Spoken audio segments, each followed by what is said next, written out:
saja. Ibu saya jadi yang slide itu. Iya, masih slide pertama. Mohon teman-teman yang lain, mungkin sementara saya sedang presentasi gitu ya, itu ininya videonya off saja dulu supaya kita lebih stabil. Ya.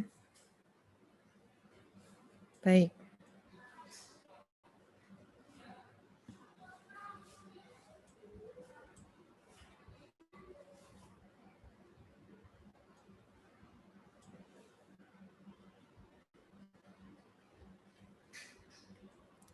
Baik, tadi kita sampai di sini ya.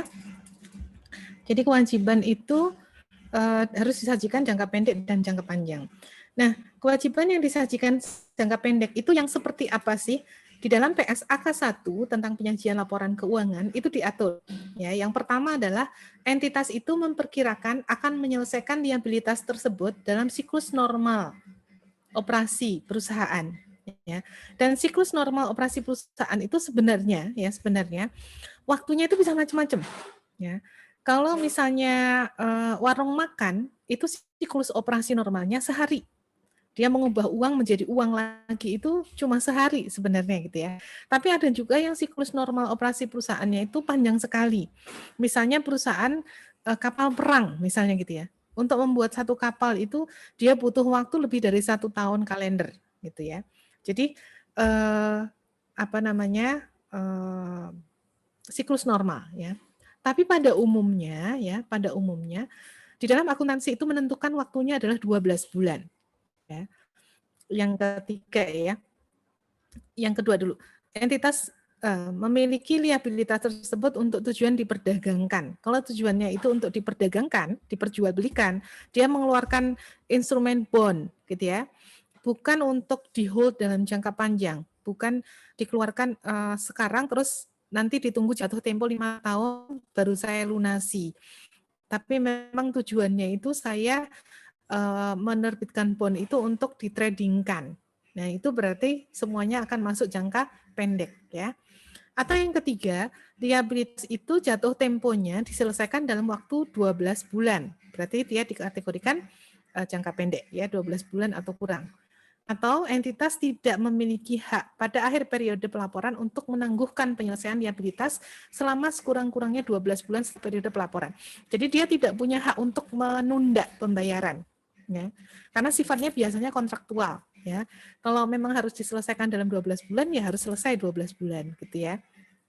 Tapi ada juga perusahaan yang punya hak untuk menunda. Maka kalau dia punya hak untuk menunda tanpa persyaratan, ya, misalnya ini pinjamannya itu kepada pihak yang berelasi, misalnya sama orang tua gitu ya. Terus orang tuanya membebaskan kapan saja boleh ngembaliinnya gitu ya. Nah, itu berarti dia boleh diakui sebagai jangka panjang ya. Kemudian untuk liabilitas jangka panjang, ya liabilitas yang tidak memenuhi 4 syarat ini, maka dia disebut sebagai liabilitas atau diklasifikasikan sebagai liabilitas jangka panjang. Pada umumnya untuk liabilitas jangka panjang itu yang jatuh temponya lebih dari 12 bulan atau siklus normal operasi perusahaan mana yang lebih lama gitu. Jadi kalau misalnya siklus normal perusahaannya itu sehari gitu ya, seperti tadi saya sampaikan, misalnya warung makan gitu ya, itu kan dia mengubah uang menjadi uang lagi gitu ya, itu cuma 1 hari misalnya gitu ya. Tapi biasanya yang jadi ukuran adalah 12 bulan. Jadi yang digunakan adalah mana yang lebih panjang antara siklus normal dan 12 bulan kalender ya, kalender. Kemudian tadi ya saya sampaikan bahwa untuk liabilitas itu ada yang sifatnya itu keuangan, ada yang sifatnya non keuangan. Liabilitas keuangan itu adalah setiap kewajiban kontraktual, artinya kontraktual itu apa? Ada dokumennya, ada kontraknya antara dua pihak gitu ya.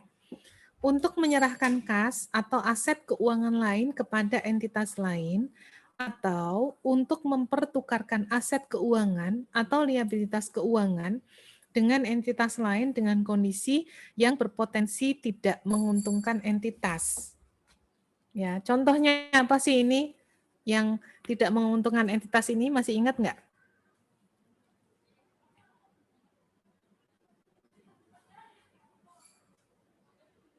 Ini sudah dibahas nih sebelumnya.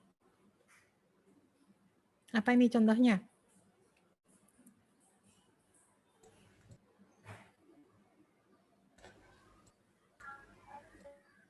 Efek kelamaan libur, Bu. Jadi lupa. Provisi mungkin. Apa? Provisi mungkin. Provisi yang mana nih?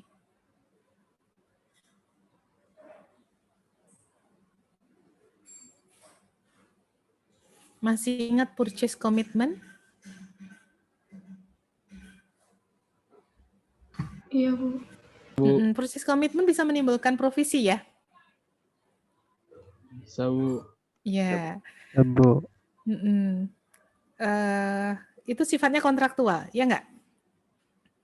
Saya membuat perjanjian dengan pedagang kain di Cipadu, gitu ya. Untuk memenuhi pesanan baju selama menjelang Lebaran, supaya saya aman nih harganya. Saya akan pricingnya, misalnya saya sudah tetapkan sekarang satu baju harganya 350.000, gitu ya. Supaya aman tuh cost-nya itu saya perkirakan 250.000 misalnya gitu ya. Supaya aman cost-nya saya melakukan purchase commitment dengan pedagang di Cipadu. Purchase commitment itu menimbulkan resiko nggak? Akan merugikan saya? Iya, Bu. Iya, kalau Bu. apa? Kalau harganya turun, Harganya pas mau turun. dibayar. Misalnya Belum nih saya bayar. bikin komitmen per meter misalnya 30.000 gitu ya. Ternyata harganya kain itu turun per meternya menjadi 23.000 gitu ya, atau 25.000. Padahal saya sudah komitmen 30.000. Saya tetap harus itu contohnya gitu ya. Kalau untuk menyerahkan atau aset keuangan lain gampang ya. Kalau yang ini kadang-kadang teman-teman agak lupa tuh padahal sudah pernah. Kemudian liabilitas keuangan itu juga termasuk kontrak yang akan atau mungkin diselesaikan dengan menggunakan instrumen ekuitas yang diterbitkan entitas dan merupakan suatu non-derivatif atau derivatif. Derivatif, non-derivatif, apa namanya? Mungkin pernah disinggung ya. Kalau yang non-derivatif itu misalnya saham, itu non-derivatif. Derivatifnya saham apa? Turunan dari saham. Instrumen apa?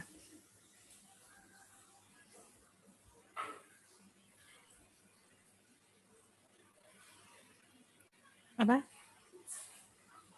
Pernah dengar ini?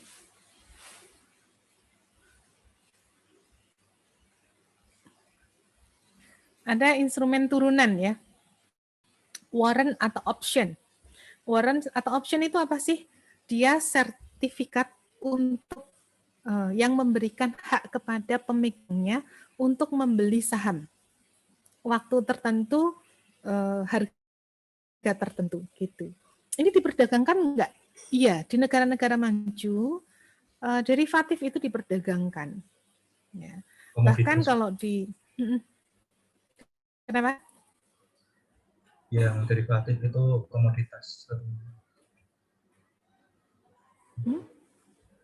Yang derivatif kenapa? Itu termasuk yang komoditas itu yang kita. Hak untuk membeli komoditas ya? Iya. Yang kayak iya. Hak untuk membeli komoditas. Jadi misalnya gini, saya beli sertifikat untuk membeli emas di masa yang akan datang. Nah, sertifikatnya itu namanya derivatif ya. Jadi bentuknya macam-macam. Kebanyakan di sini sih warrant atau option ya. Gitu. Oke. Jadi untuk pembahasan selanjutnya ya, difokuskan pada liabilitas jangka panjang yang merupakan liabilitas keuangan ya. Kalau untuk yang lain belum ya. Kita akan membahas bonds dan notes saja. Baik, sampai di sini ada yang mau didiskusikan? Silakan.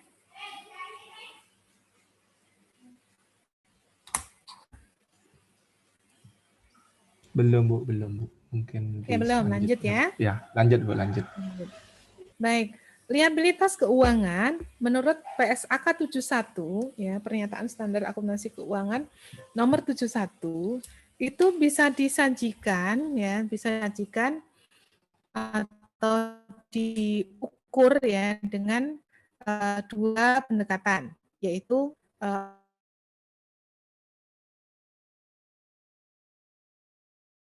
ya, fair value through profit or loss. Untuk yang seperti apa? Jadi ketentuannya begini ketentuannya. Ketentuannya adalah, nah ini saya juga nggak start gini, Masya Allah.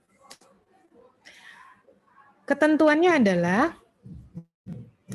seluruh liabilitas keuangan diklasifikasikan, disajikan atau diukur dengan amortis cost kecuali ya, pertama, liabilitas keuangan yang termasuk dalam fair value through profit or loss. Jadi intinya semuanya sebenarnya pakai amortis cost, kecuali yang nanti dikategorikan di sini. Ya. Kemudian kontrak jaminan keuangan itu juga dikecualikan. Apa sih kontrak jaminan keuangan itu? UKM misalnya ya, contohnya ya. UKM itu banyak yang nggak bankable. Maksudnya apa? Kalau UKM itu mau pinjam uang ke bank, itu sulit.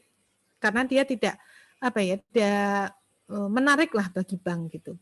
Nah, kalau di Indonesia juga ya sama. Itu UKM itu harus nyari jaminan keuangan gitu. Kalau nanti dia gagal bayar, maka ada pihak lain yang melakukan pembayaran utangnya ke bank.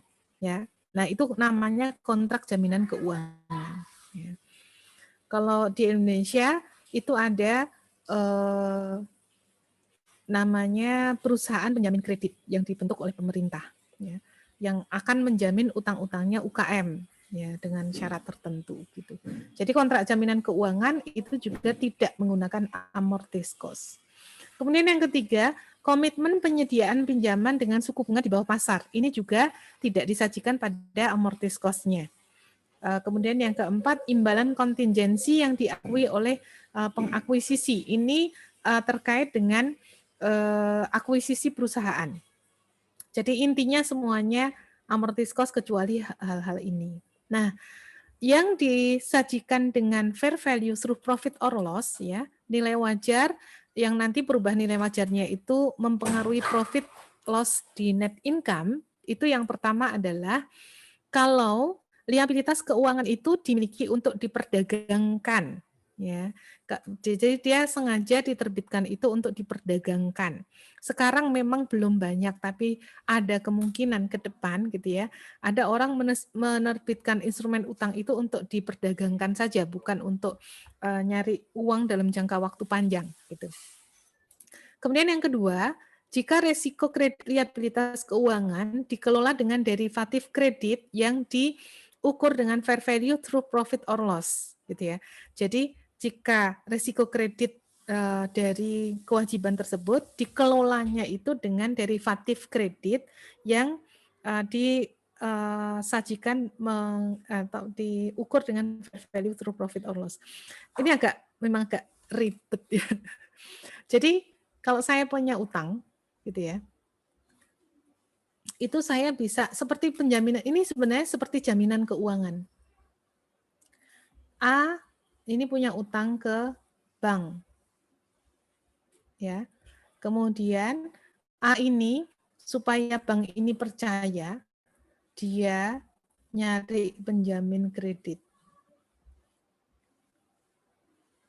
Ini namanya transaksi kredit swap. Sebenarnya ada film Amerika yang bagus banget menjelaskan mengenai ini gitu ya. Hanya saja memang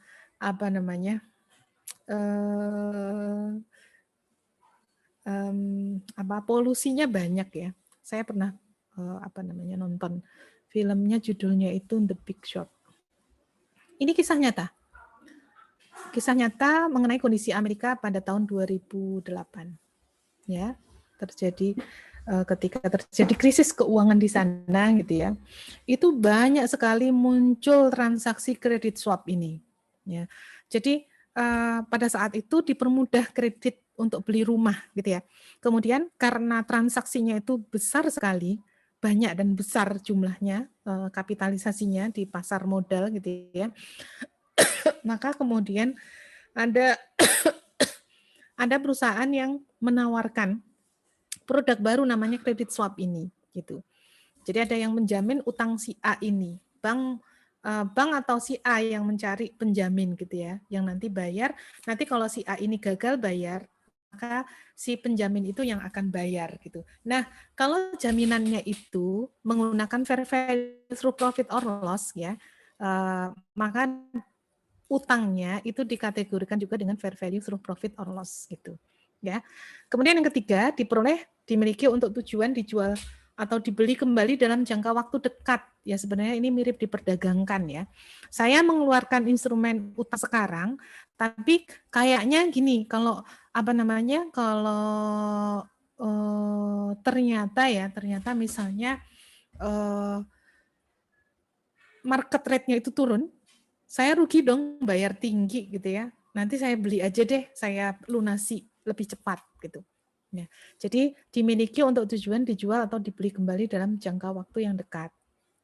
Kemudian kalau dia bagian dari portofolio instrumen keuangan tertentu yang memiliki pola ambil untung dalam jangka waktu pendek, ya itu juga dikategorikan sebagai fair value through profit or loss. Ya, kemudian dia ditetapkan menggunakan fair value through profit or loss karena dia terkena ketentuan fair value option. Apa sih fair value option itu? Fair value option itu perusahaan harus memilih menggunakan fair value karena apa?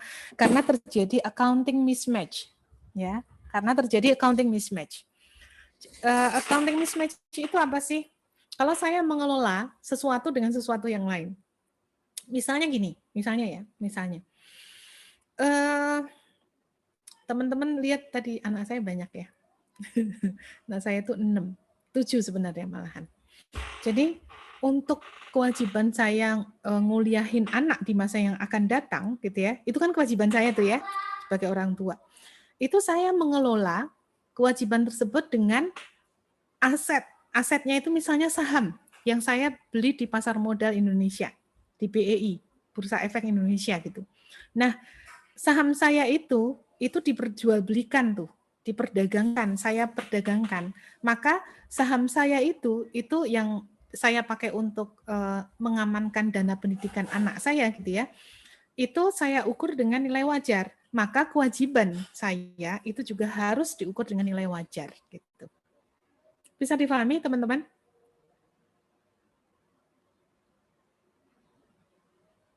Bisa diulangin, Bu. Kurang jelas, Bu. Oke. Kurang jelas, Yang Bu. mana? Kurang Yang jelas. fair value option? Iya, Bu. Kurang jelas, Bu. Oke, iya. Fair value Putus. option ini adalah meskipun namanya opsi gitu ya, tapi ini jadi wajib. Kalau gitu ya, liabilitas ini pengelolaannya itu dikaitkan dengan instrumen tertentu yang diukur dengan fair value. Gitu. Tadi saya contohkan, saya punya kewajiban untuk membiayai kuliah anak saya. Kira-kira gitu ya, kira-kira kalau saya hitung nilainya sekarang misalnya setiap anak itu 300 juta. Terus untuk memenuhi kewajiban ini, saya beli saham. Tapi sahamnya diperjualbelikan. Jadi saya pakai uang itu 100 juta saja. Karena saya mau nyari untung nih. Beli saham 100 juta, pas harganya naik gitu ya, 125 juta saya jual. Terus saya beliin lagi saham yang lain gitu. Jadi ini harus diukur dengan fair value kan? Nah, meskipun ini misalnya ya kewajiban ini itu bukan fair value, tapi ini harus diukur dengan fair value. Kenapa? Karena pengelolaannya menggunakan instrumen yang diukur dengan fair value. Gitu. Bisa dipahami? Bisa, Bu. Bisa, Bu. Ya, Bu. Oke. Belajar akuntansi di semester 4 ini menarik ya, karena kita bisa sebenarnya ilmu akuntansi itu relevan dengan kehidupan kita sehari-hari. Kita nanti akan pandai mengelola uang gitu ya, akan Cuma jatuh-jatuhnya kalau terlalu menginternalisasi ilmu akuntansi, nanti kalian jadi hidupnya sangat efisien terus hemat banget gitu ya. Karena akan memikirkan setiap ngeluarin uang itu akan memikirkan ada efisiensi gitu ya. Nanti ada returnnya apa enggak gitu. Benar, Bu, benar. Tapi ada hal yang nggak bisa begitu ya. Ada Iya, Bu. return itu yang nggak bisa kita perhitungkan dengan hitungan matematis manusia gitu ya. Misalnya kalau apapun namanya itu sedekah, derma, apapun gitu ya, itu kalian nggak bisa hitung dengan matematikanya manusia gitu ya. Jadi kalau mau bersedekah mah nggak usah nggak usah mikir ini returnnya berapa gitu ya. Tuhan mau ngasih return berapa itu urusan urusan yang di atas gitu ya. Oke. Lanjut ya. Bu, Bu Silakan. boleh nanya nggak Bu sebelum agak jauh Bu? Boleh. Sejujurnya Bu tadi masih belum paham banget yang bagian derivatif dan non derivatif Bu. Tadi kan yang derivatif itu kan Bu yang kayak saham kan Bu, ada instrumennya kan Bu. Nah kalau yang non itu gimana sih Bu? Boleh nggak Bu lebih dijelasin perbedaannya gitu Bu? Yang mana? Yang derivatif apa nih? Yang sebelum tadi Bu, yang penjelasan tentang derivatif dan non derivatifnya Bu. Oke, iya. Makasih Bu. Berarti ini kita akan bahas yang tadi bahas derivatif non derivatif di mana ya? Oh ini ya? Yang satu Bu. Di slide sebelumnya, Bu. Yang satu Slide sebelum, Bu. Iya, Bu. Yang kewajiban, yang liabilitas keuangan ya. Liabilitas keuangan. Ini kan kategori liabilitas keuangan. Baik. Liabilitas keuangan, yang dimaksud dengan liabilitas keuangan itu adalah yang pertama syaratnya adalah kewajiban kontraktual ya untuk menyerahkan kas atau aset keuangan lain kepada entitas lain. Ya. Jadi kalau saya pinjam menerbitkan bond, berarti kan nanti saya punya kewajiban untuk mengembalikan ya. Kemudian yang kedua, untuk mempertukarkan aset keuangan atau liabilitas keuangan dengan entitas lain dengan kondisi yang berpotensi tidak menguntungkan entitas ya. Aset keuangan, liabilitas keuangan bisa gini, bisa misalnya saya menerbitkan bond, tapi nanti bayarnya itu saya bisa membayar pakai saham, gitu ya. Bisa nggak? Ada yang namanya convertible bond. Itu masuk ke liabilitas keuangan, gitu ya. Atau kontrak ya, yang liabilitas keuangan itu kontrak yang akan atau mungkin diselesaikan dengan menggunakan instrumen ekuitas yang diterbitkan entitas dan merupakan suatu non derivatif atau derivatif ya. Satu kontrak misalnya perjanjian antara perusahaan ini dengan perusahaan lain, tapi nanti menyelesaikan kewajibannya itu adalah dengan menyerahkan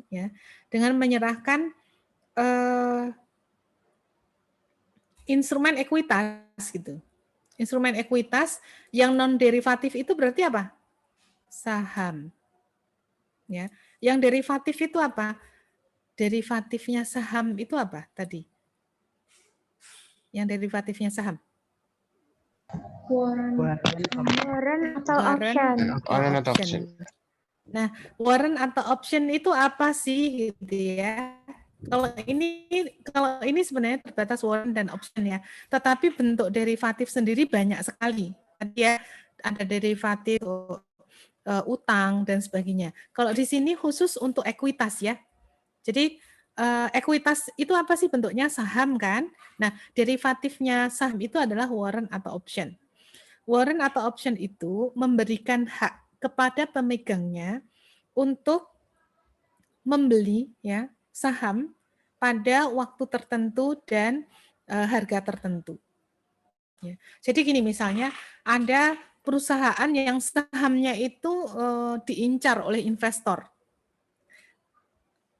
Kalau pasar modal ini istilahnya adalah saham blue chip gitu ya. Pokoknya kalau dia menerbitkan saham itu pasti cepet banget lakunya. Nah, perusahaan itu bisa bikin derivatifnya, bisa bikin turunannya untuk dapat uang juga sebenarnya gitu. Dia nerbitin derivatif dulu. Dia nerbitin warrant dulu. Yang dia jual, siapa yang pegang warrant, maka nanti pasti bisa dapat sahamnya gitu.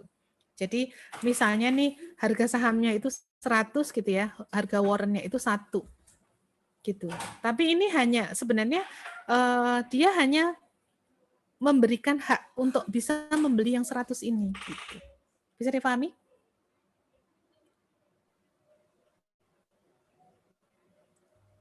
Apakah masih belum paham? Sudah cukup paham sih Bu tadi perbedaannya gitu Bu. Jadi hak untuk membeli saham dalam hal ini ya. Tapi derivatif sendiri itu bentuknya macam-macam. Tapi untuk sekarang saya batasi dulu deh untuk warrant dulu, warrant dan option. Warrant dan option ini juga bisa diberikan kepada pegawai untuk memberikan reward, untuk memberikan bonus. Misalnya gini, Anda manajer keuangan, gitu ya.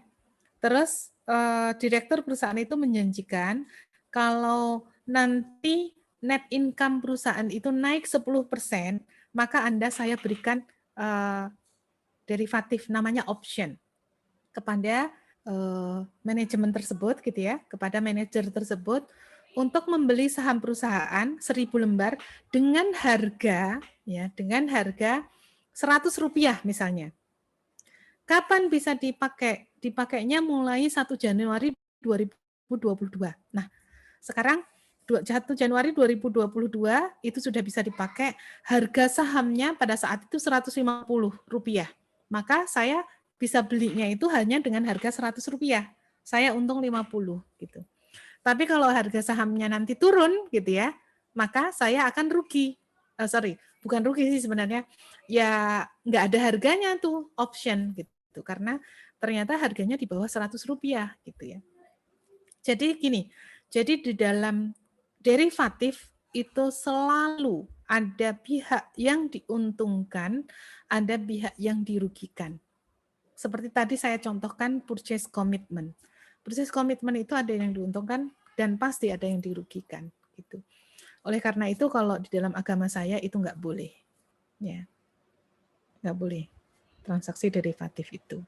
Tapi kalau di dunia ekonomi kapitalis ya memang seperti ini kondisinya gitu.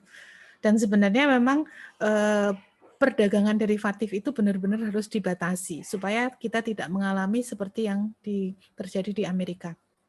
Tadi film yang saya sampaikan tadi itu sebenarnya bagus banget ya. Cuma saya kalau mau mewajibkan mahasiswa nonton gitu, tapi takut Masya Allah polusinya ya.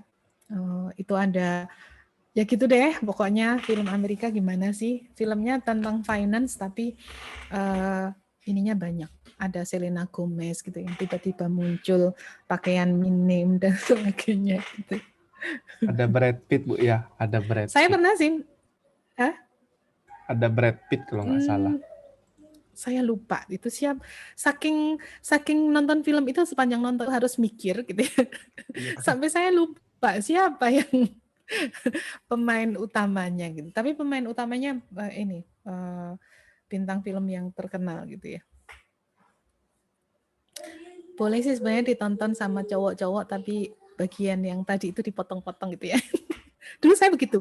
Sama mahasiswa D4 saya bilang itu film potong-potong dulu ya bagian yang porno-porno gitu ya, baru terus ditonton bersama.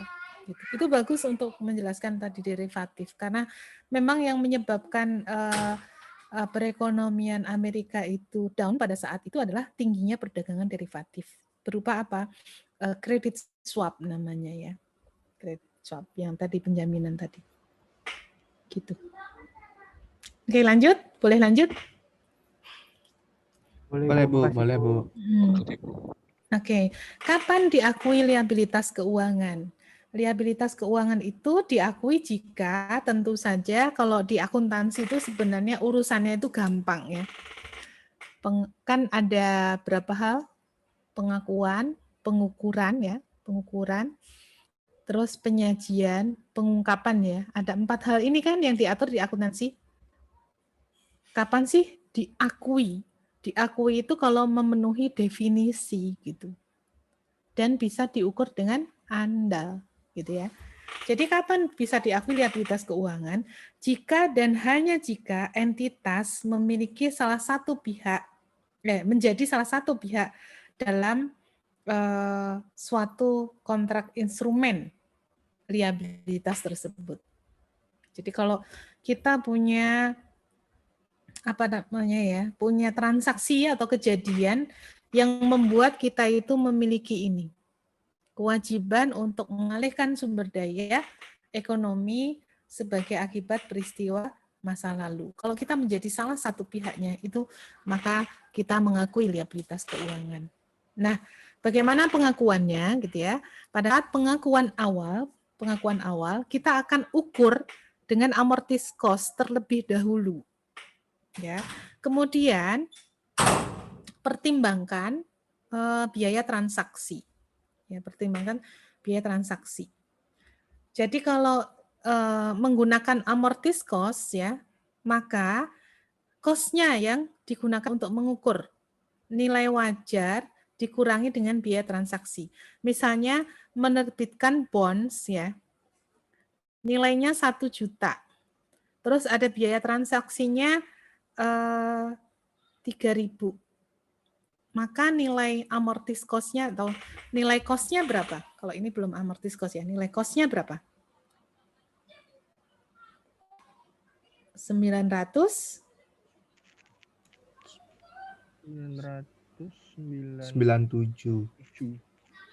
997 gitu ya.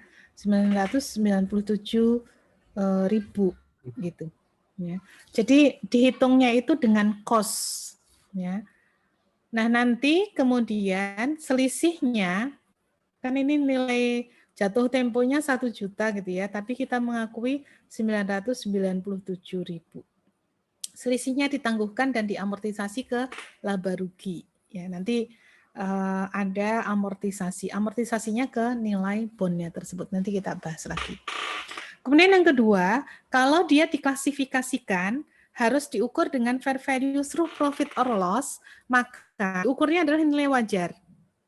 Selisih nilai wajar dengan harga transaksi itu langsung diakui ke laba rugi. Jadi misalnya saya jual bond ke pasar modal. Harga bondnya adalah 1 lembar 10 juta rupiah. Ya, tapi ada biaya transaksinya 500.000 rupiah per lembar. Maka kalau dia diukur dengan fair value through profit or loss, saya tetap menyajikan 1 juta. Biaya transaksinya yang 500.000 itu diakui sebagai expense di laporan keuangan ketika instrumen tersebut diterbitkan. Ya, kalau yang pertama tadi kalau pakai amortis cost, kita hitung netnya. Ya, selisihnya nanti kita amortisasikan. Tapi kalau menggunakan fair value through profit or loss, yang kita sajikan adalah sejumlah nilai nominalnya. Jadi kalau 10 juta ya disajikan 10 juta. Biaya transaksinya itu dilaporkan sebagai expense ya pada laporan laba rugi gitu.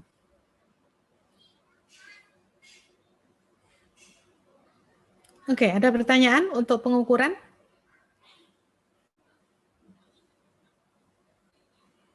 Untuk pengukuran awal pada saat penerbitan? Tidak ada? Jelas, Bu. Jelas, Nah, Bu. silakan. Belum, Bu. Ada yang mau bertanya tadi? Oh, berarti untuk jurnal awal menggunakan amortisasi cost misalnya yang 1 juta lalu expense-nya 3.000 itu dia langsung ditulis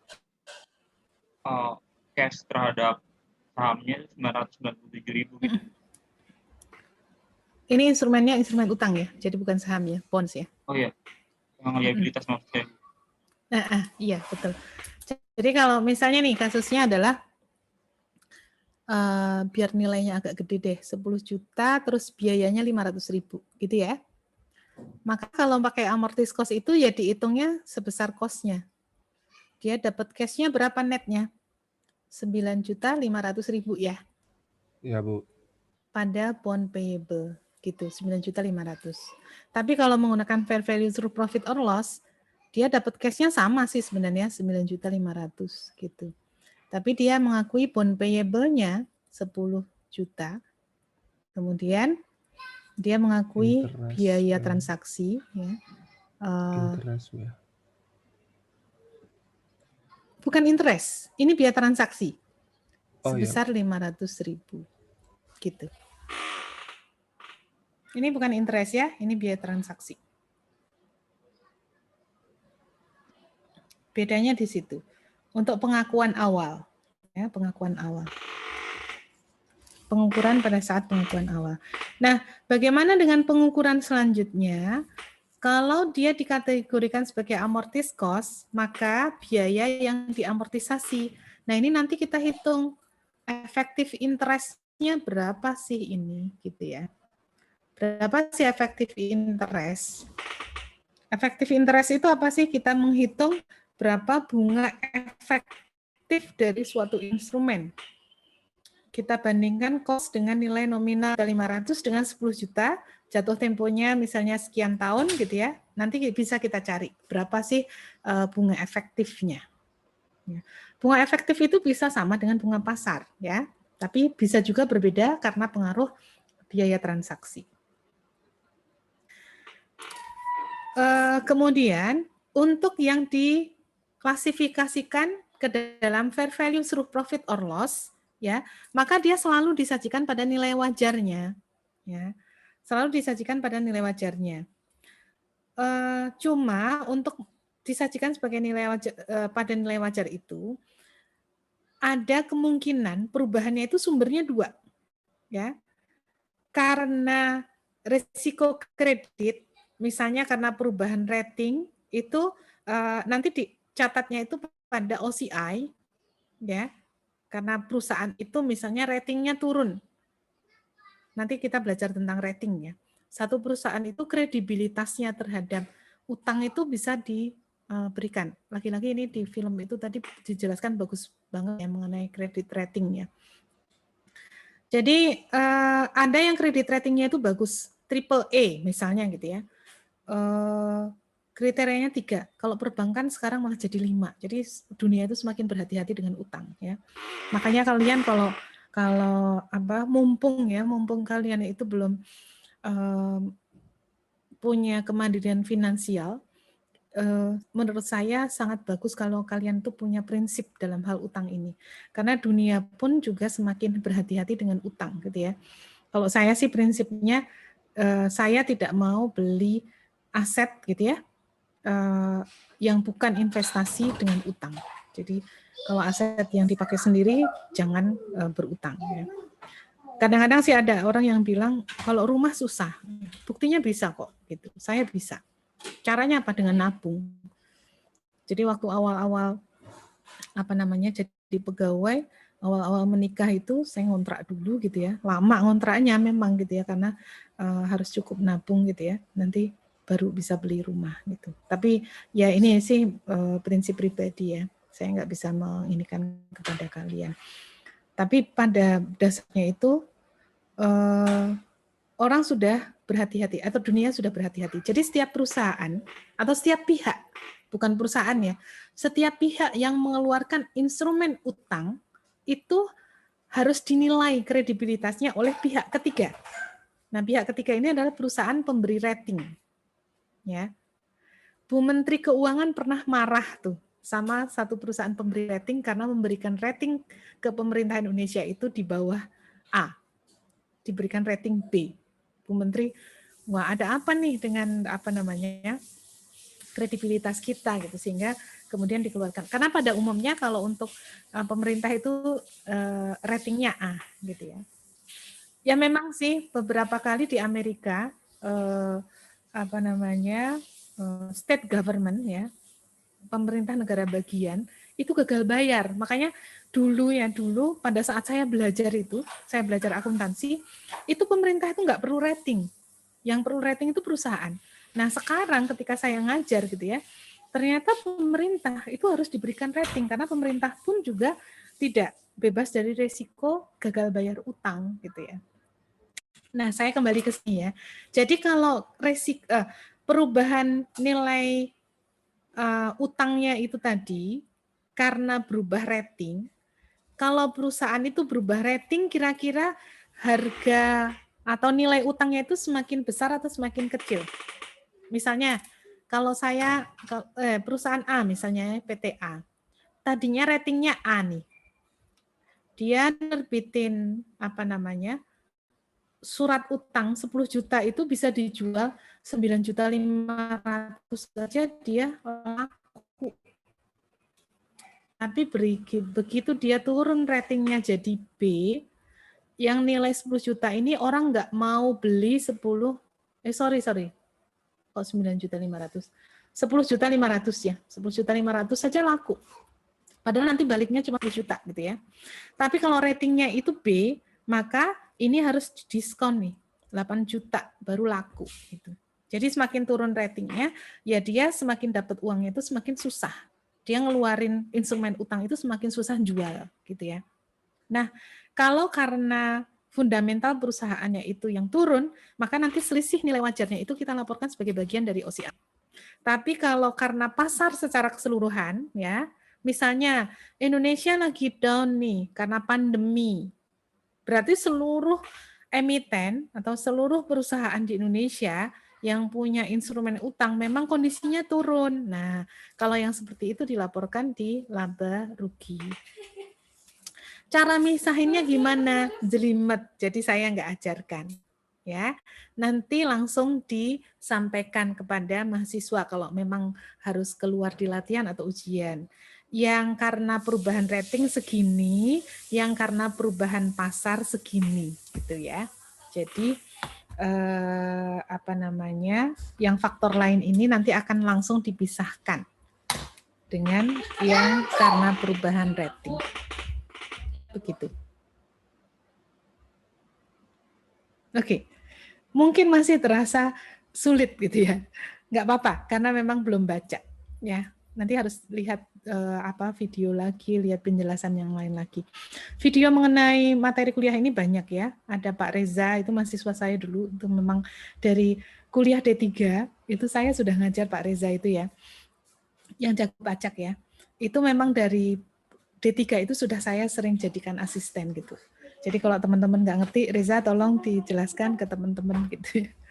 Sekarang ngajar AKM juga di saya nggak tahu kelas berapa. Tapi ada akun YouTube-nya Jago Pajak ya, silahkan nanti diakses. Saya juga sepertinya sih pernah. Ini enggak, saya nggak memberikan penjelasannya di video itu, silahkan nanti dilihat lagi. Sedangkan ada lagi? Ada yang mau didiskusikan?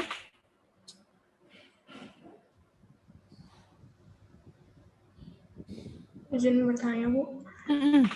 Jadi kalau misalnya ratingnya rendah itu, kemungkinan bondnya itu terjual secara diskon ya, Bu? Oh, berarti diskon itu bukan cuma terjadi karena perbedaan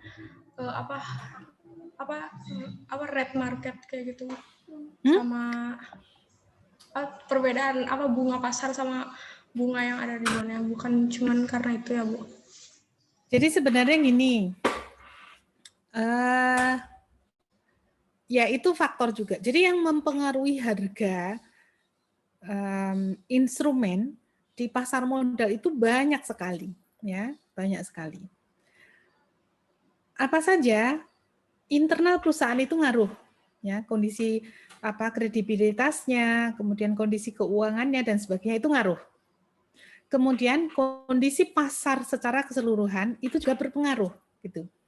Jadi banyak sekali yang mempengaruhi harga saham dan harga instrumen utang di pasar, ya. Cuma secara teori nanti memang kita akan banyak sebenarnya itu gini, ya namanya belajar dari buku gitu ya, maka belajarnya dari sesuatu yang normatif dulu ya, bahwa perbedaan harga itu karena perbedaan rate bunga. Misalnya gini, saat ini di Indonesia kan pasar modalnya sedang turun ya karena kondisi pandemi gitu. Untuk bonds yang diterbitkan oleh perusahaan yang ratingnya A pada umumnya adalah 10% gitu ya. 10% dia berani memberikan bunga. Terus ada perusahaan menerbitkan bonds dengan tingkat bunga 12%. Kan perusahaan ini berarti berani membayar lebih daripada pada umumnya pasar gitu ya. Maka ini bisa terjadi premium. Ya, bisa terjadi premium. Tapi sebenarnya harga di pasar itu enggak cuma hitungan di atas kertas seperti itu. Di pasar itu sangat dipengaruhi oleh permintaan dan penawaran. Permintaan penawaran terbentuk banyak sekali faktor yang mempengaruhi gitu ya. Tapi nanti di atas kertas atau pada sesi pembelajaran ya, kita akan belajar yang mempengaruhi harga pasar, harga saham, harga bonds ya, harga instrumen utang itu adalah dari perubahan atau perbedaan bunga gitu. Baik Bu, terima kasih. Oke. Ya, ini dipelajari sendiri ya, definisi dan jenis obligasi. Tadi saya sudah sampaikan beberapa. Obligasi itu kan kewajibannya jangka panjang ya. Membayar bunga secara periodik, misalnya setengah tahunan atau tahunan dan sebagainya gitu ya. Nah, jenis bonds itu macam-macam. Ada yang dari aspek keamanannya, ada secured bond dan unsecured bond. Secured bond itu nerbitin instrumen utang, tapi nanti dijamin. Dijamin dengan apa? Dengan aset gitu ya. Itu bisa. Syariah bond itu termasuk secured bond karena setiap penerbitan instrumen syariah itu yang namanya sukuk ya. Sukuk itu pasti dijamin dengan aset yang nilainya lebih tinggi daripada yang diterbitkan ya. Lebih tinggi daripada utang yang diterbitkan. Jadi misalnya saya punya pemerintah Indonesia gitu ya, itu punya aset sebesar 10 triliun. Dia menerbitkan sukuknya gitu, itu mungkin cuma 8 triliun. Misalnya seperti itu. Ya, karena dia ada aset yang digunakan sebagai jaminan. Jadi kalau yang namanya sukuk atau secured bond itu pasti ada jaminannya. Kalau unsecured bond itu ya nggak ada jaminan gitu ya. Kemudian yang kedua dari periode jatuh temponya. Ada yang term, ada yang serial. Term itu gimana? Jatuh temponya itu sekaligus di waktu tertentu. Jadi kalau misalnya bondnya itu 5 tahun ya jatuh temponya diterbitkan 1 Januari 2021 gitu ya. Jatuh temponya berarti 1, 2, 3, 4, 5. 31 Desember 2025 gitu ya. Itu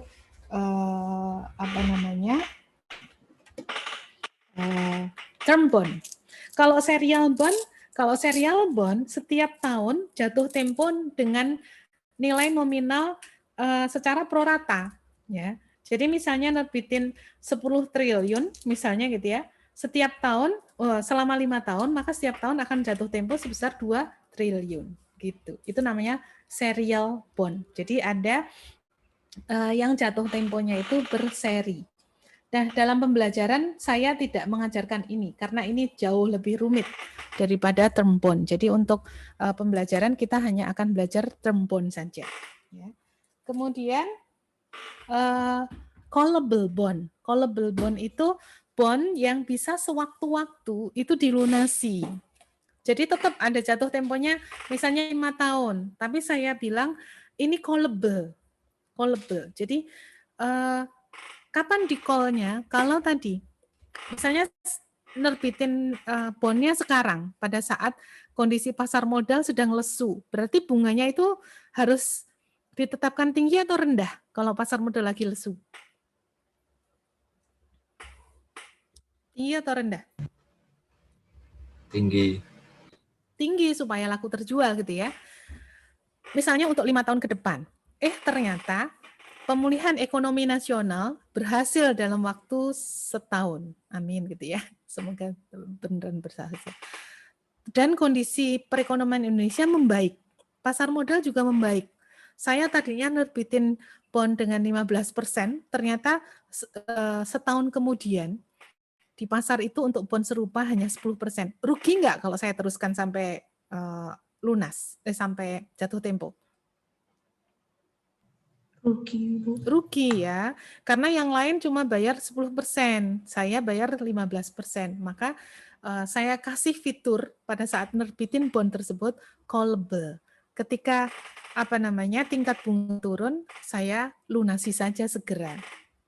Lunasinya bisa menggunakan instrumen utang yang diterbitkan pada saat itu sehingga nilai bunganya itu lebih rendah gitu. Jadi fitur callable gitu ya. Siapa yang menentukan fitur callable? Ya yang menerbitkan gitu ya, yang perusahaan itu gitu. Kemudian obligasi untuk menarik investor. Sebenarnya ada pemanisnya gitu ya, convertible bond. Convertible bond itu obligasi yang bisa dikonvert menjadi saham. Jadi antara sebenarnya pembeli saham dan pembeli bonds itu sama-sama investor, ya enggak? Sama-sama memberikan sumber daya untuk digunakan oleh perusahaan. Iya atau iya? Iya, Bu. Ya. Iya, Iya, Bu. Apa yang membedakan? Sama-sama investor. Apa yang membedakan? Equity investor atau orang yang membeli saham itu bisa dapat return tidak terhingga. Ya enggak? Karena dividen itu tidak ditentukan. Kalau kinerja keuangannya bagus, dividen yang bisa dibayarkan bisa besar. Tapi kalau kinerja keuangan perusahaan kurang bagus, dividen yang dibayarkan kecil. Tapi kalau bonds, itu sifatnya kontraktual. Anda janji bayar 10%, ya bayarnya 10% terus. Gitu. Ya. Jadi ketika perusahaannya itu maju, ya, debt investor tetap dapatnya cuma 10% terus. Equity investor bisa dapat 25% misalnya gitu ya. Nah, makanya kadang-kadang ya fitur di bondnya itu diberikan fitur convertible. Pada saat dia pengen berubah menjadi equity investor, dia bisa menukarkan bond itu dengan saham gitu. Ya. Kemudian yang kedua adalah commodity backed bond ya. Surat utang yang di backup dengan harga komoditas. Jadi contohnya gini, saya sekarang nerbitin bonds yang setara, yang satu lembarnya itu setara dengan 5 gram emas. Harga emas itu lebih stabil, ya harga emas itu lebih stabil daripada nilai uang untuk di Indonesia ya, di Indonesia seperti itu. Nah, yang commodity backed bond ini nanti pembayarannya itu disetarakan dengan komoditas yang menjadi dasar gitu. Kalau dasarnya emas nanti pas bayarnya juga dengan emas. Ya. Dan sebagainya. Komoditasnya bisa macam-macam. Kemudian ada yang namanya deep discount bond. Ya, ini tadi bond yang diterbitkan dengan diskon yang besar supaya laku terjual. Ya, itu deep discount bond. Kemudian dari pencatatan nama, ada registered bond, ada bearer bond. Ya. Registered bond dan bearer bond. Kalau bearer bond itu lebih fleksibel, bisa dialihkan. Jadi karena, salah ya saya. Registered bond itu bisa mudah dialihkan. Saya suka kebalik, nanti dicek lagi ya. Jadi ada yang atas nama, atas unjuk. Kalau atas nama itu, namanya harus dengan nama saya gitu. Nanti bunga itu dibayarkan ke saya.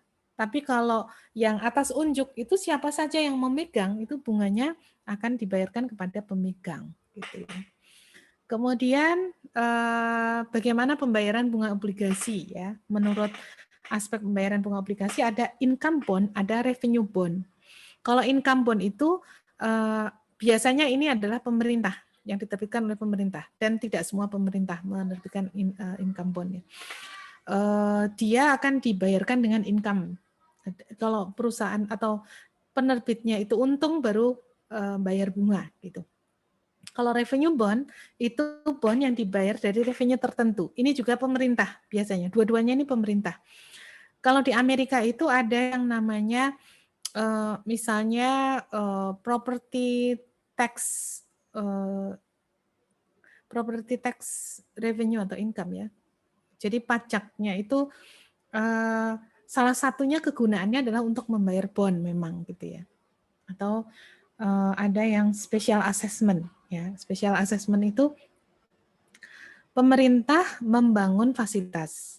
Tapi pemerintah itu hanya mewakili sebenarnya, mewakili komunitas gitu ya. Dan pemerintah yang menjamin utangnya komunitas tersebut. Nah, pemerintah mengandalkan pembayaran utang itu dengan mengenakan pajak kepada pihak-pihak yang mendapatkan fasilitas dari pembangunannya tersebut. Gitu. Macam-macam ya di dunia itu memang Masya Allah. Jadi di Amerika itu ada model seperti itu. Misalnya ada kawasan ekonomi. Kawasan ekonomi dibangun oleh pemerintah. Ya, di kawasan itu orang yang masuk ke situ atau perusahaan yang masuk ke situ harus bayar pajak. Nah, pajaknya atas special assessment itu nanti yang digunakan untuk membayar bonds yang diterbitkan untuk membangun fasilitas tersebut gitu. Di Indonesia nggak ada. Di Indonesia nggak ada yang seperti itu. Kemudian yang keenam adalah dari sisi penerbit obligasinya. Ada government bond, ada municipal bond, ada corporate bond. Government bond itu pada umumnya diterbitkan oleh pemerintah pusat, ya. Yang disebut municipal bond itu berarti yang diterbitkan oleh pemerintah negara bagian atau pemerintah daerah kalau di Indonesia, yaitu disebut sebagai municipal bond. Di Indonesia ada nggak? Nggak ada, belum ada. Ya, municipal bond belum ada. Gitu. Ada pertanyaan? Nggak ada? Lanjut, ya. Baik, Bu. Izin bertanya, Bu. Izin bertanya, Bu. Kan. Saya sempat baca itu ada namanya mortgage backed bonds. Itu gimana, Bu ya? Itu Mortgage bond masuk itu ke aspek mana, Bu? Jadi mortgage bond itu diterbitkan untuk membeli properti, ya. Untuk membeli properti. Nah, Masya Allah, saya belum berhasil juga nih upload. Untuk membeli properti yang tadi di Amerika yang terjadi di 2008 itu dikarenakan ya, itu ternyata nilai propertinya itu jadi jatuh. Ya. Mortgage itu seperti itu. Jadi dengan jaminan properti yang biasanya dia didasarkan juga pada harga propertinya gitu. Baik, Bu. Terima kasih, Bu. Berapa instrumen utang yang boleh diterbitkan atas properti di komunitas bank di dunia itu punya punya standar. Saya lupa standarnya itu berapa ya. Itu diatur di dalam yang namanya Basel III kontrak atau apa gitu ya, lupa saya ya. Itu sekitar 80%. Jadi misalnya nih, dia mau beli rumah harganya 1 miliar. Harganya 1 miliar. Nah, dia boleh berutang, mortgage bond-nya itu berapa? Mortgage bond-nya itu yang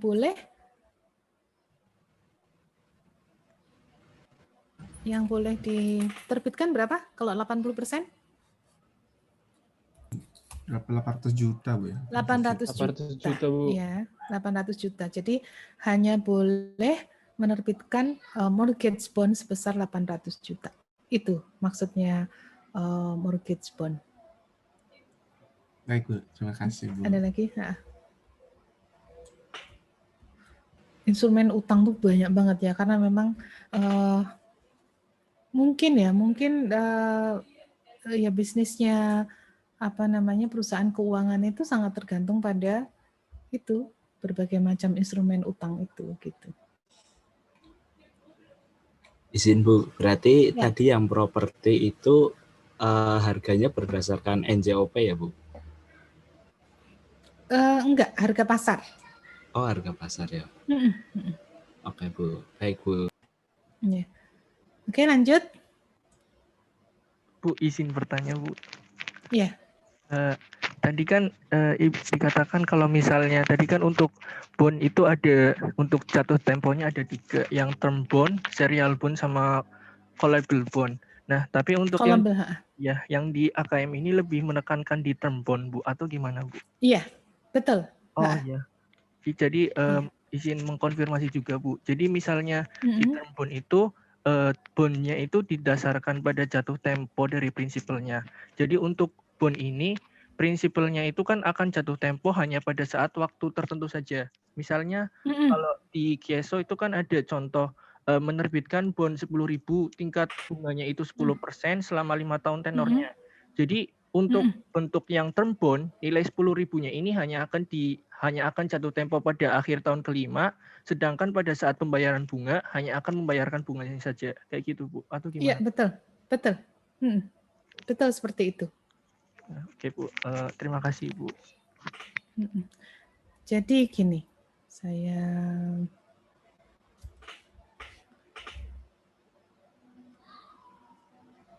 bedanya ya.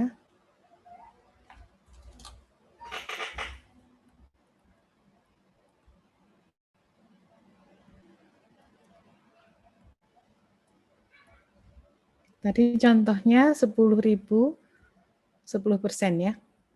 Iya Bu. Jatuh tempo 5 tahun. Ini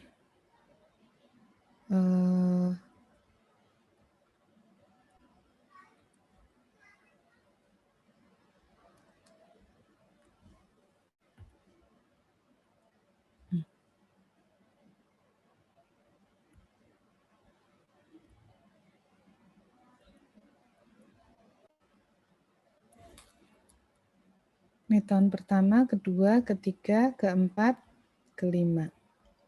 Kalau dia term bond, maka setiap akhir tahun ini dia bayar 1.000, 1.000, 1.000, 1.000. Kemudian di akhir tahun kelima 11.000 ya? 10.000 tambah 10.000. Begitu ya? Kalau serial bond, jadi dia bayar prinsipalnya itu 2.000. Bunganya berapa nih? 1.000. Di tahun kedua, dia bayar prinsipal 2.000, bunganya berapa? 800. Di tahun ketiga, dia bayar 2.000, bunganya 600. Tahun keempat 2.000, bunganya 400 ya? Ya Bu. Tahun kelima 2.000, bayar bunganya 200 gitu. Bedanya seperti itu. Ya, serial bond dan term bond. Oke, udah cukup? Udah cukup Bu, terima kasih banyak. Iya. Ya, lanjut ya. Ya Bu. Duh, waktunya udah mepet banget ya. Ya, saya lanjutkan bagaimana penerbitan dan penilaian obligasi ya. Untuk penerbitan dijual pada harga jual ya, yang beli investor. Aduh, kok bergerak sendiri. Kemudian di dalam obligasi itu ada kontrak ya, ada kontrak. Kontraknya itu isinya apa saja sih? Obligasi itu pasti kontraktual sifatnya. Namanya kontraktual itu harus diikuti gitu ya. Pertama adalah komitmen untuk membayar pokok dan bunga. Tanggal berapa gitu ya? Tanggal berapa dia harus membayar bunga gitu. Kemudian berapa jumlah pokoknya? Ya, di dalam kontrak itu ada pokok, prinsipal, face value, par value, nominal value, maturity value itu sama. Jadi dinyatakan dalam, misalnya kalau selembar bonds dalam dolar itu 1.000 misalnya gitu ya. Atau kalau di Indonesia misalnya 5 juta rupiah atau 10 juta rupiah atau 1 juta rupiah seperti ini ya, seperti apa namanya, bonds-nya pemerintah yang bonds retail itu 1 juta. Kemudian bunganya di dalam bonds itu ditentukan. Itu namanya coupon rate atau nominal rate atau stated rate. Ditentukan. Misalnya tadi ditentukan 10%, ya. Kemudian bunga ditentukan dibayarnya itu semi-annual atau annual, ya. Semi-annual atau annual tergantung dia tanggalnya perusahaan tersebut yang atau penerbit yang menentukan tanggal berapa dibayarkan. Kemudian kapan jatuh temponya. Itu ada di dalam kontraknya bonds tersebut, ya. Kalau zaman dulu itu ada semacam sertifikatnya, tapi kalau sekarang tidak, semuanya memang virtual gitu ya. Jadi kontraknya pun juga ya kalau pas offline dulu kita masih dapat dari bank gitu ya, semacam surat gitu. Kalau sekarang udah enggak ya. Seperti itu. Boleh kalau yang orang tuanya memberikan uang saku yang besar gitu ya, itu kalian teman-teman boleh belajar berinvestasi dalam instrumen keuangan ya. Nah, kemudian bagaimana sih penjualan atau penerbitannya gitu ya? Macam-macam caranya ya. Seperti pemerintah Indonesia itu selalu menjual itu pada tanggal penerbitan. Kenapa? Karena melalui pesanan terlebih dahulu. Jadi diberikan tanggal-tanggal gini. PTA akan menerbitkan bonds pada tanggal 1 Juni 2021. Periode pemesanannya adalah tanggal 1 Februari sampai dengan 1 April. Jadi pesannya boleh gitu ya. Terus kemudian tanggal pembayarannya tanggal sekian, tanggal penerbitannya sekian. Maka kalau caranya seperti itu ya, itu nanti tanggal bonds dengan tanggal penjualan itu akan sama. 1 Juni diterbitkan memang 1 Juni gitu ya. Tapi ada juga yang tanpa pemesanan. Jadi hanya mengumumkan saja bahwa PTA itu akan menerbitkan 1 Juni. Lakunya itu bisa nanti tanggal 15 Juni, bisa tanggal 1 Juli, dan sebagainya gitu ya. Jadi waktu yang diperlukan untuk menerbitkan bond itu memang lama. Kalau pemerintah itu relatif dalam setahun itu sudah punya jadwal gitu untuk penerbitannya. Kemudian perusahaan penerbit harus bisa menunjukkan, pertama adalah menunjuk penjamin emisi atau underwriter ya, underwriter. Underwriter ini yang ya nanti silahkan dibaca sendiri, saya nggak berpanjang-panjang di sini ya. Kemudian mendapatkan izin dari regulator OJK ya kalau di Indonesia ya, melakukan audit, menerbitkan prospektus. Prospektus itu apa sih? Kalau laporan keuangan itu didasarkan pada informasi masa lalu. Kalau prospektus itu perkiraan di masa yang akan datang gitu ya. Kemudian mencetak sertifikat bondnya tersebut. Nah, harga jual bond ini yang tadi ditanyakan ya, ditentukan oleh apa sih? Sebenarnya justru ini, supply and demand. Ya. Kalau permintaan untuk, jadi uang yang beredar di masyarakat itu banyak, maka uang itu akan diapain? Ya. Tidak semua orang berpikir untuk jalan-jalan doang ya. Mungkin banyak orang berpikir untuk investasikan uangnya. Berarti demand-nya tinggi. Ya. Berarti bisa harga instrumen keuangan itu juga tinggi. Kemudian terkait dengan risiko tadi ya, perubahan rating. Ya, rating A dengan rating B tentu saja harga bonds-nya itu berbeda. Kondisi pasar, kondisi umum makro ya. Perekonomian negara ini juga sifatnya makro. Jadi sangat banyak hal yang menentukan harga instrumen baik itu saham maupun instrumen utang ya. Nah, tetapi untuk tujuan pembelajaran ya, kita akan menghitung harga jual bond dengan apa? Dengan mempresent value-kan pokok dan bunganya, tapi menggunakan market rate atau yield atau effective rate. Tadi saya sampaikan ya, market rate dan effective rate itu bisa sama kalau biaya transaksinya 0, tapi bisa berbeda karena biaya transaksi yang berbeda-beda. Ya, misalnya bonds 5 tahun yang diterbitkan oleh perusahaan dengan rating A, nilai bonds-nya 1.000, ya bisa dijual 1.000 gitu. Tapi di A ini nggak ada biaya transaksi. Nah, perusahaan C beli gitu ya, beli dia ada biaya transaksinya, perusahaan B beli tidak ada biaya transaksi, jadi efektif interest-nya itu bisa berbeda-beda gitu. Ya. Nah, bagaimana menentukan harga jual bond? Harga bonds akan sama dengan nilai par, ya, atau sama dengan nilai nominalnya jika gitu ya bunga market rate sama dengan apa? Coupon rate. Harga bonds bisa kurang dari nilai par jika dijual dengan harga diskon. Harga diskon itu bisa terjadi karena apa? Market rate lebih besar daripada coupon rate. Ya. Bisa dijual dengan premium jika market rate. Saya terbalik nggak? Coupon rate lebih. Market rate-nya Market rate ya lebih kecil daripada coupon rate-nya. Gitu. Jadi kalau pasar ngasih 10%, saya nerbitin 12%, ya tentu saja harga bonds-nya jadi bisa dijual lebih tinggi karena saya menjanjikan membayar bunga lebih tinggi daripada orang lain, gitu ya. Nah, selisih harga dengan nilai nominal itu akan diamortisasikan. Amortisasinya itu tidak boleh menggunakan straight line. Jadi dulu di Amerika itu diperbolehkan menggunakan straight line. Jadi beda harganya misalnya 1.000 gitu ya. Jatuh tempo selama 5 tahun ya 1.000 dibagi 5. Itu dulu boleh. Sekarang nggak boleh. Ya. Amortisasi diskon atau premium itu akan diamortisasikan dengan effective rate. Ya. Dengan bunga efektif ya. Garis lurus jumlah diskon sama rata. Ini nggak boleh.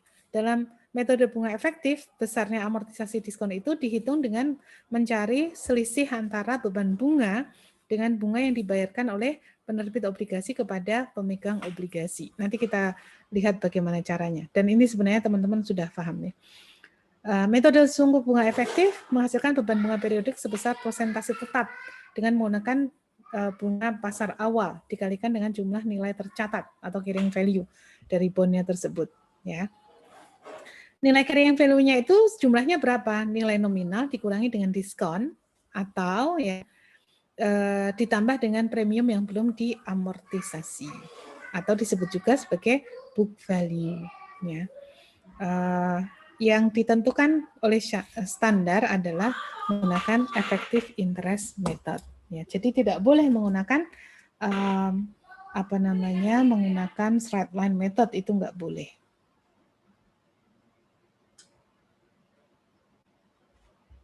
Oke, ada yang mau didiskusikan? Izin tanya Bu, boleh? Silakan. Kan kalau market rate itu kan Bu beda-beda tiap tahunnya. Itu gimana itu Bu perlakuannya? Market rate berbeda-beda untuk setiap tahunnya gitu ya. Ketika dia menggunakan amortis cost ya, tadi kan ada 2 pengukuran ya. Ketika menggunakan amortis cost, market rate yang digunakan adalah market rate pada saat penerbitan. Ya, pada saat penerbitan. Gitu. Baik, makasih Bu. Jadi ketika berubah-ubah ya nggak ikut berubah gitu. Tapi nanti kalau menggunakan fair value through profit or loss, nah itu yang nanti kita perlu bicarakan lagi.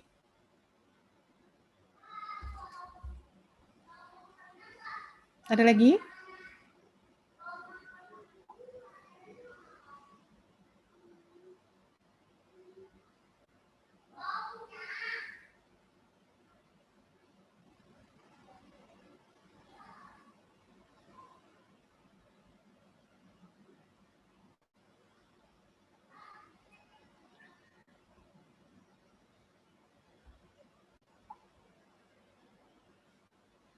Tidak ada? Belum ada, Bu. Oke, Belum, Bu. ya. Nah, bagaimana penerbitan bonds tadi ya? Kalau harga jual bond sama dengan face value dari bond, ya, dari mekanisme pasar tadi permintaan penawaran, dia diterbitkan 100.000, terjual 100.000, maka pencatatannya seperti ini, ya. Cash pada bonds payable sebesar 100.000. Kemudian nanti bunganya juga sesuai dengan kupon rate-nya. Karena kalau sama begini berarti effective rate sama dengan, atau market rate ya, sama dengan kupon rate. Ya. Jadi dibayar sebesar 8% dikalikan nilai nominalnya. Ya. Secara ini tahunan ya. Tahunan. Kemudian bagaimana kalau terjadinya harga diskon? Nah sebenarnya di pasar itu nggak pakai hitung-hitungan kayak gini. Harganya berapa? Nah udah itu, terus baru kita cari berapa sih bunga efektifnya gitu ya. Tapi untuk memudahkan di sini, ini kok jalan sendiri ya? Kok jalan sendiri. Untuk lebih mudahnya, kita sementara membatasi dengan cara menghitung ini ya. Jadi kalau misalnya harga jual bunga pasar ya lebih tinggi daripada bunga kupon, maka ya beban bunganya itu akan lebih besar daripada, atau bunga yang dibayar ya lebih besar daripada bunga pasar gitu ya. Kemudian amortisasinya menggunakan effective interest method. Ya, effective interest method. Nah, cara ngitungnya bagaimana? Cara ngitungnya silahkan dilihat di buku ya. Kita mempresent value-kan pokok dan present value anuitas dari bunga. Kenapa anuitas? Karena bunga itu dibayarkan setiap tahun. Maka kalau kita cari dengan tingkat bunga pasar berapa tadi?